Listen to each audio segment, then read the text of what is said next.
Welcome to The Last Breakfast. Please enjoy the video. You start by confirming two essentials: Windows 11 build and the display driver version, because mismatches cause brightness issues. Next, plug in the charger and select a stable power plan, since adaptive brightness often changes when on battery. Once done, go to Settings, System, Display, and try the brightness slider and night light toggle to see if the slider responds. If it moves but screen stays dim, keep going. We've isolated power and basic settings, so move to driver and adaptive controls now.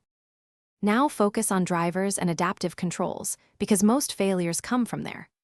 Open Device Manager, expand Display Adapters, right-click your GPU and choose Update Driver or install the manufacturer's recent driver. If brightness dropped after an update, use Rollback Driver. Then open the Intel, AMD, or NVIDIA control panel.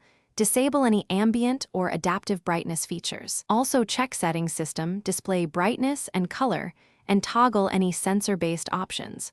Once disabled, restart Windows to ensure the driver and settings take effect. Finish by resetting related display configurations to remove conflicts. Turn off HDR, check graphics settings for app-specific brightness, and reapply your power plan. Restart so changes stick.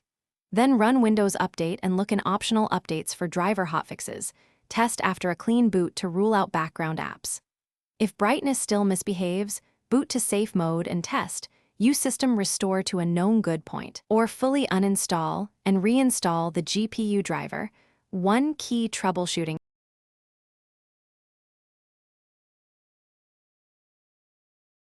Thanks for watching. If this was helpful, leave a like and consider subscribing. See you next time.